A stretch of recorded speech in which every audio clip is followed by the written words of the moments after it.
class last semester that really challenged my views on what I thought it was to be Black. In the fall of 2014, it was my great pleasure to sit with 7 Rice students as they grappled for a semester with the diverse and changing Black male condition and the power and the impotence of the essay to elucidate it, to shape it, to improve it. What good are essays, they asked.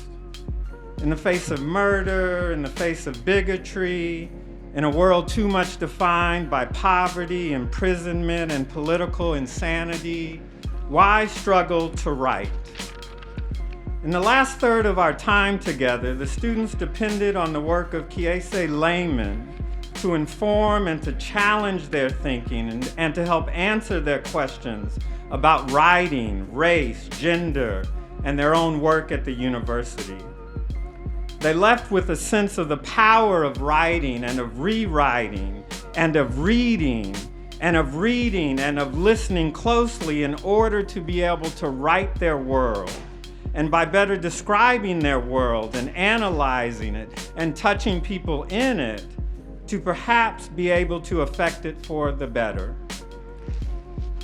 More than a few Rice students have welcomed Professor Laymon to the university and into their thinking over the years. Virtually, the old technology. All the ways of having him here before today have been good.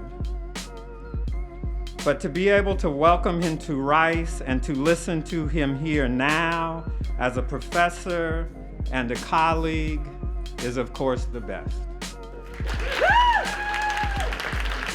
I'm here really because I loved Houston before I even knew where Rice was. I loved Houston. And I loved Houston because I grew up in the 90s loving Houston music and Houston culture.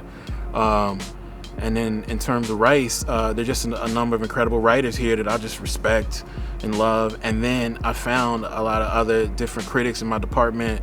And Kathleen was just really persistent.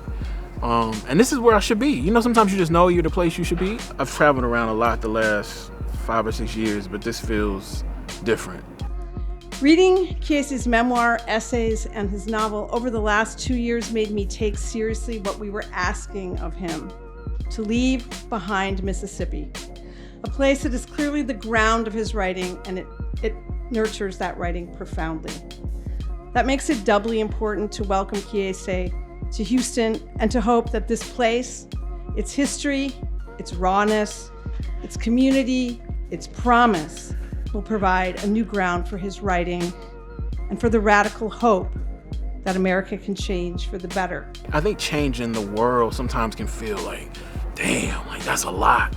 But I do think teachers change the world every single day, man. I mean, for the better or for the worse. When I was a student, I really listened to what my teachers said. My teachers didn't make time for us the way I think we have to now as teachers, but they affirmed me, or they kind of could smash me. So I just think we kind of have to realize we do have the weight to sort of encourage how people see themselves in the world, which is really changing the world for that person.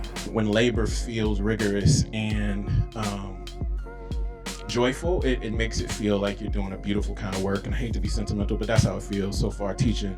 The students I've been lucky enough to teach,